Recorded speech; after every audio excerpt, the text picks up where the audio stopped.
é um dos clássicos brucutus do cinema hollywoodiano entre as décadas de 60 e 80. Seu bigode de respeito impõe o terror contra os criminosos que entram em seu caminho. Ele é Charles Bronson. Exceto que esse não é o Charles Bronson.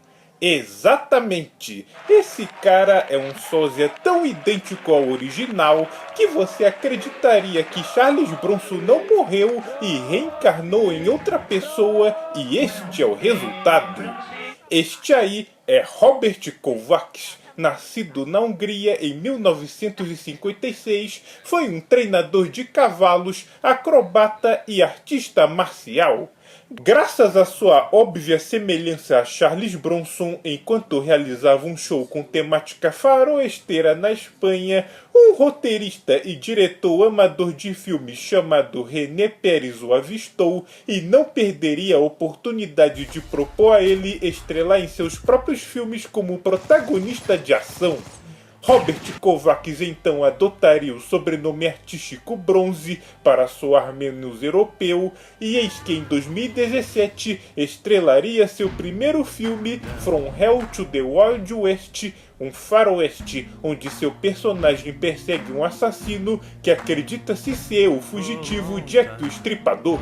Desde então, sob a tutela de René Pérez, Robert Bronze está estreando uma sequência de filmes que lembram o estilo do finado Bronson, desde filmes faroesteiros até os modernos, copiando o estilo Desejo de Matar como acontece em Death Kiss, num óbvio tributo aos gêneros do filme que mais popularizaram a carreira cinematográfica de Charles Bronson. E o filme que escolhi é 13, O Pavilhão da Morte. E como o tema é de prisão, eu vou considerar isso como uma metáfora de como Robert Kovacs ficou condenado a ser sósia do Charles Bronson, sendo preso ao seu legado. Se isso é uma vantagem ou uma desvantagem para você, isso cabe a você julgar. Então, vamos ao filme. Charles Bronson visita uma empresa de reciclagem onde seu falecido irmão trabalhava, onde o chefe chamado Sr. Renda realiza operações escusas por trás dos panos e definitivamente não confia em estranhos, especialmente quando vem em forma de sósia do Charles Bronson, e por isso vive cercado de brucutus para sua proteção. A razão da visita é a busca do dinheiro do seguro de vida em nome do irmão que morreu devido a um acidente de trabalho. Fuck is this? It's the death benefit from your company. You owe for his family $12,750. Deve ter notado que essa voz do Charles Bronson é obviamente dublada. Isso devido ao carregado sotaque húngaro dele, além de relatos que sua interpretação é muito limitada. Portanto, para ser justo, irei chamá-lo de Charles Brocha para atestar a versão inferior do original. Continuando, o Sr. Renda é um malandrão que só se preocupa com a própria renda da conta bancária e não dos antigos empregados dele. Então vamos resumir a conversa. Some daqui, meu! Some daqui, mano! Some daqui! Some daqui! Some daqui! Some daqui! Some daqui! Some daqui! Some daqui! Some daqui! Mas Charles Brocha, que não leva dívida e muito menos desaforo pra casa, não vai deixar barato esse esculacho. Escuta aqui, seus paspalhões. O sósia aqui pode até ser broxa nas interpretações, mas definitivamente compensa na surra que ele dá em vocês. E sua lerdeza em tratar a pistola automática como uma pederneira de um tiro só atesta ainda mais a esse fato. Uma pena que o Charles Brocha esqueceu que estava sozinho contra todo um galpão cheio de capangas. One move and I'll pick the floor with your pea brains all over it. Desculpe, você é velho demais para bancar o John Wick. E por parível que careça, o mafioso Sr. Renda, em vez de matar o brocha ali mesmo, chama a polícia e manda prendê-lo pela acusação de tentativa de assassinato. Porém, a dupla de detetives encarregados de sua prisão estão mais interessados em desmontar uma quadrilha de contrabando de drogas que opera na cadeia que ele vai passar a frequentar. Pelo histórico militar do Charles Brocha, os detetives propõem que ele se infiltre na gangue de contrabandistas da cadeia e descubra como funcionam as operações deles. Como seu irmão morreu na mesma empresa onde opera o Sr. Renda, que é suspeito de participar do contrabando de drogas, acredita-se que seu irmão não sofreu um acidente, e sim foi assassinado por saber demais do esquema. Apesar de contrariado, Charles Brocha topa ser um espião dos detetives em busca de justiça pelo seu irmão e é mandado para a prisão de Pleasant Hill, que para os cinéfilos de plantão vão reconhecer como sendo a mesma cadeia do filme Um Sonho de Liberdade.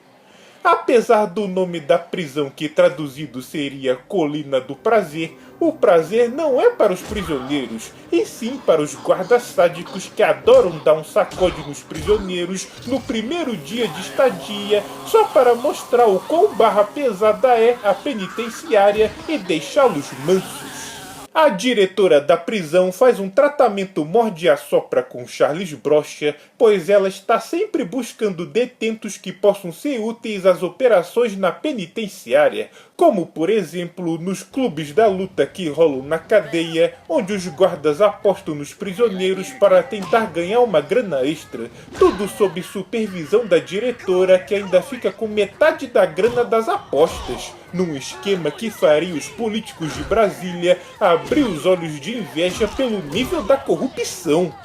Amizades são feitas na cadeia e logo descobre-se que a prisão é tão barra pesada que uma das torres de vigilância é armada com uma metralhadora Gatling, aquele que se usa em helicópteros de combate. E ai de quem resolver fazer uma baguncinha.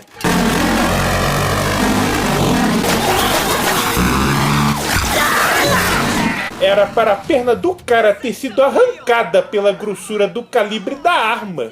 Durante os trabalhos obrigatórios da cadeia de carregar peso, descobre-se por acidente que o caminhão da mesma empresa do Sr. Renda, que vem coletar materiais descartáveis da cadeia, na verdade é uma fachada para transportar drogas. Ou seja, o Sr. Renda estupidamente é o responsável de colocar um espião dentro da prisão. Sempre essa máxima de dar chance pro herói reverter o jogo pra cima dos vilões. Por sorte, os guardas não notam deslize e agora sobra pro Charles Brocha dar um jeito de sobreviver à cadeia antes que seja vítima do sadismo dos guardas.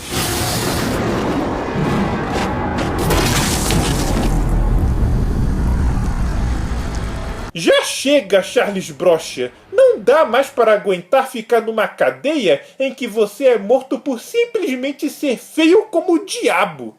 E pensando por esse parâmetro, você está em altíssimo risco.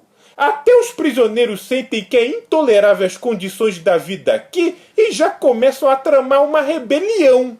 A diretora da prisão logo descobre que Charles Brocha está em missão secreta com os policiais e ordena que o matem discretamente em sua cela com um atendimento médico especial de um discípulo do Mengele.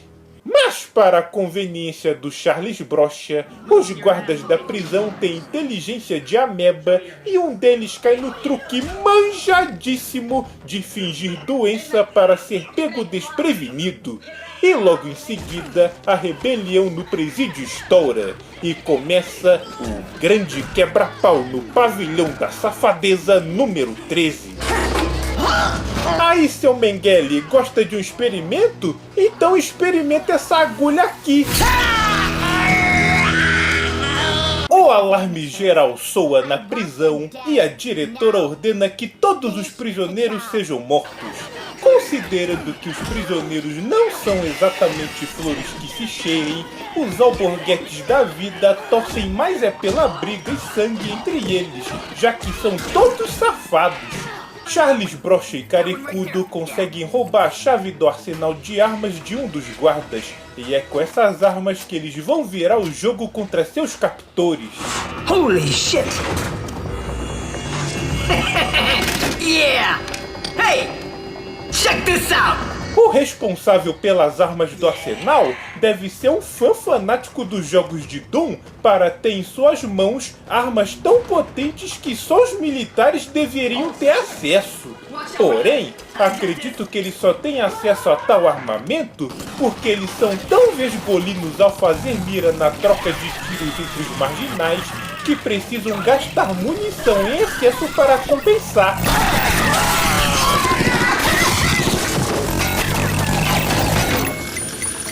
A diretora tenta fugir do presídio antes que seja tomado pelos prisioneiros e ela seja vítima dos revoltosos. E ela está disposta a fazer de tudo para que ela não seja pega. Alguns de seus empregados podem até morrer no processo, mas é um sacrifício que ela está disposta a fazer. A dupla broxânica chega ao pátio da prisão. Porém, tem aquela metralhadora Gatling massacrando os prisioneiros que se rebelam lá fora. Então, qual seria a melhor estratégia para vencer essa defesa pesada? Bem, fica difícil dizer. Essa é a única entrada, o que limita bastante. Hã? Sai assim de peito aberto para meter chumbo em geral? Poderia ser até uma estratégia viável se estivesse jogando Call of Duty no modo fácil. Ah, tinha teorizado que eles usavam metralhadora Gatling para compensar a falta de mira dos guardas da prisão. Tá explicado como essa estratégia de Jerico tinha chance de dar certo.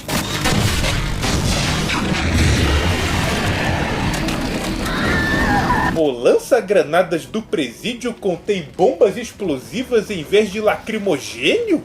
Isso não é uma prisão, é uma base militar secreta com mala de detentos, não é possível! A dupla broxânica chega na parte deserta do presídio e se separam em busca de um túnel que leva à saída, um assunto que era rumor entre os prisioneiros. O Carecudo encontra o local da saída, mas já foi emparedado, porém encontra um imprevisto.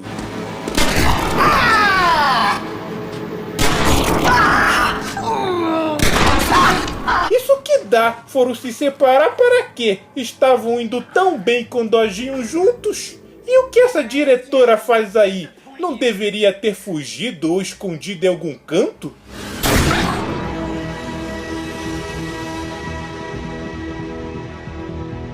Ué, por que não chumba ela logo de tiro? Ah, para homenagear o final de Desejo de Matar 3.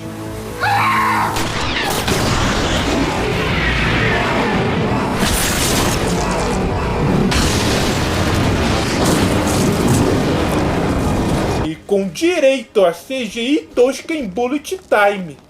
A dupla broxânica consegue escapar do presídio pelo buraco feito pela explosão e o sonho pela liberdade vira realidade. Os prisioneiros que estavam se rebelando são encurralados pela polícia e topam se render quando o governador e a imprensa chegarem lá para poderem contar os podres do presídio. E considerando que o filme não mostra o que acontece após o pedido, sem falar que mataram dezenas de policiais e estão armados encarando a polícia, vou assumir que foram todos fuzilados.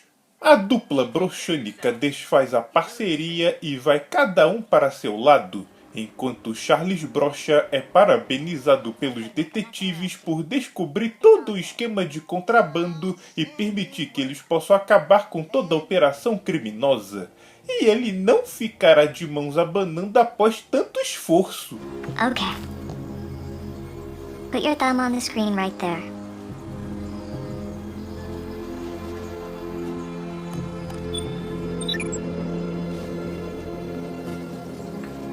que é isso? Criptomoeda, Bitcoin. E ainda recebe a proposta de trabalhar para o governo com promessa de ganhar mais criptomoedas.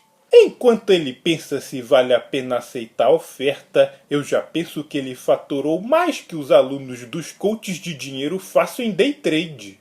Enquanto a grana e a liberdade estão garantidas, não dá para terminar o filme sem amarrar as pontas soltas, né? Okay. E olha, não imaginava que o Charles Bronson ia levar o sentido do termo tão literalmente ao pé da letra. Esse sim é um herói que sabe atender as expectativas do espectador sem ele se dar conta. E com a quantidade de sangue que o Bronson extraiu dos vilões dessa história, eu diria para ele pegar essa grana e investir no açougue, pois ele é muito bom no que faz.